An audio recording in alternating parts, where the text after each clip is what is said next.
We're often taught to stay within the lines. As you can see right here, I mean, the white line is literally right there. But on Highway 53, it's nearly impossible to drive by the rules. All it takes is one little slip. Barely inches from a disaster.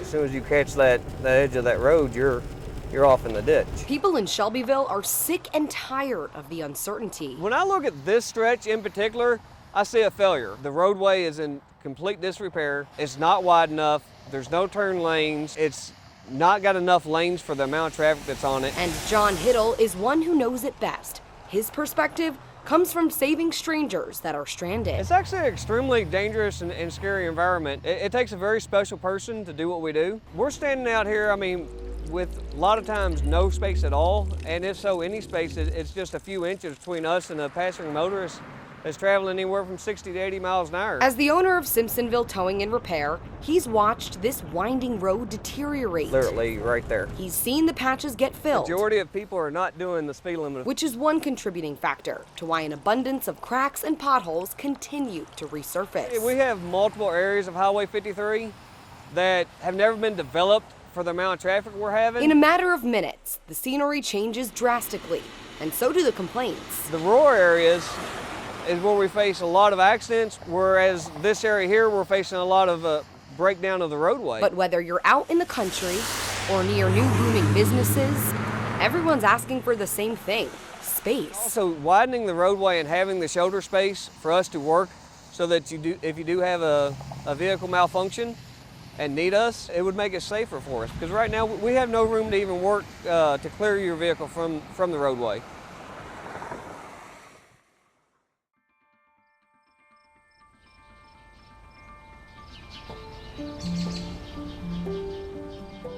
The peace and quiet in Henry County can be deceiving. I guess where our town's so small, we're just not being heard. If this message stays silent, people like Chris Barnes say it's only a matter of time before someone is killed. The roads, 202 and 389, they are horrendous. When my ball joint broke through my rim, that was very scary because it was right there in the worst part. Seeing a camper flipped over, almost rolled into the river, and then hitting our heads on the roof of the vehicle. And those are just a few examples of when people didn't follow the rules created by the locals. Don't go over 35. 35 is the absolute max. Drive on the opposite side of the road. Traveling on 202 and 389 as an outsider is terrifying, but for those living here, it's their only choice. If you live on 389, there's no way. That's been Bobby Quirkett's life for decades. For 45 years. More than 6 times a day, he's back and forth. It's like riding a roller coaster. You first go into a dip, up over a hump, and then maybe up over another hump. As a local farmer, every trip is another step towards damaged equipment. We haul grain out and we break springs on trucks, dismember tires, belts break on tires from twisting and turning. Somebody will lose a life before they'll fix anything. And it's getting worse. The calls for action getting louder. Every time we ask the state to do it, the maintenance worker, Barn, to do anything, well, they say they have no money from the state to do it. Well, they say there's not enough of us living here. But this is a commute to Carrollton, to the factories to work. Thousands of people crossing this tight-knit community on a constant basis. Adding to the destruction, people from Henry County hope doesn't result in someone's death. They say it's the roughest road there is in the state.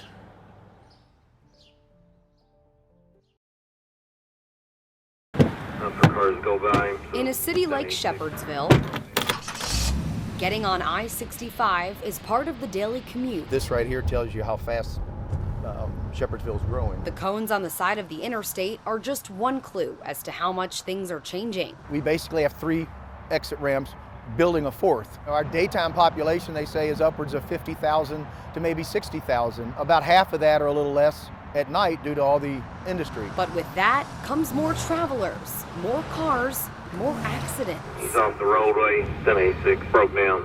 No one has patience anymore. Shepherdsville Chief of Police Rick McCubbin knows the danger. Being on the interstate is one of the last places a police officer wants to be. I'll be very honest with you. It's the last place a stranded motorist needs to be. In his words, cars don't cause accidents, drivers do. I can't say it enough.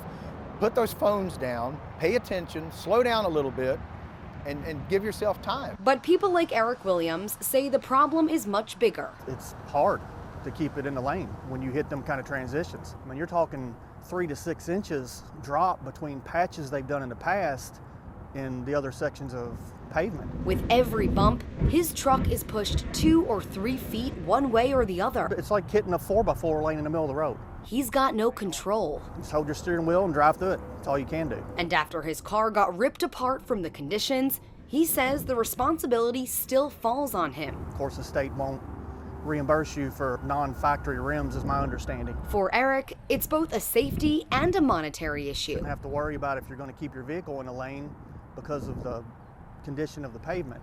Nobody wants to spend unneeded money on their vehicle to fix it from a rough road. And when you coast along and suddenly dip between the cracks, it's evident you're in Bullitt County. You kind of tell once you hit each county line the differences in the pavement.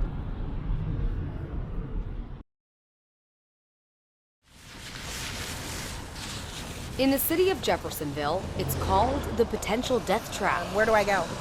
What direction? What lane? Because no one has those answers. Death is waiting to happen at this roundabout. Every time they go round and round. So, okay, now here we go. We're supposed to do this. It's a risk drivers have no choice but to take. All of this just to avoid a few traffic lights. It's barely been around for 5 years.